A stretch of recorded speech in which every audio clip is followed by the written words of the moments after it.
ان سے 2 شخصوں کا حال بیان کرو جن میں سے ایک کو ہم نے انگور کے 2 باغ عنایت کیے تھے اور ان کے گردا گرد کھجوروں کے درخت لگا دیے تھے اور ان کے درمیان کھیتی پیدا کر دی تھی. دونوں باغ کثرت سے پھل لاتے اور اس کی پیداوار میں کسی طرح کی کمی نہ ہوتی اور دونوں میں ہم نے ایک نہر بھی جاری کر رکھی تھی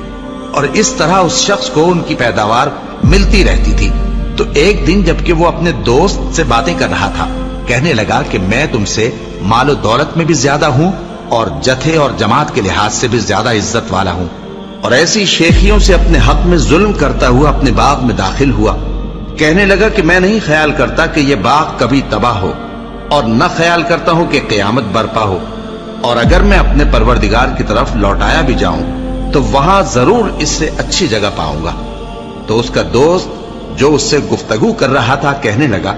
کہ کیا تم اس ذات سے کفر کرتے ہو جس نے تم کو مٹی سے پیدا کیا، پھر نطفے سے، پھر تمہیں پورا آدمی بنایا؟ مگر میں تو یہ کہتا ہوں کہ اللہ ہی میرا پروردگار ہے اور میں اپنے پروردگار کے ساتھ کسی کو شریک نہیں کرتا. اور جب تم اپنے باغ میں داخل ہوئے تو تم نے ماشاء اللہ لا قوت الا باللہ کیوں نہ کہا؟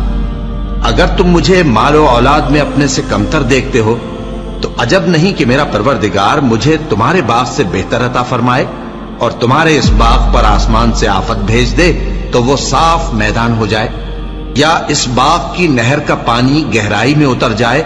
تو پھر تم اسے تلاش نہ کر سکو، اور اس کے میووں کو عذاب نے آ گھیرا اور وہ اپنی چھتریوں پر گر کر رہ گیا، تو جو مال اس نے اس پر خرچ کیا تھا اس پر حسرت سے ہاتھ ملنے لگا اور کہنے لگا کہ کاش میں اپنے پروردگار کے ساتھ کسی کو شریک نہ بناتا. اس وقت اللہ کے سوا کوئی جماعت اس کی مددگار نہ ہوئی اور نہ وہ بدلہ لے سکا.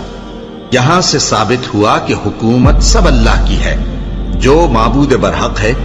وہی بہترین ثواب عطا کرنے والا اور بہترین انجام لانے والا ہے.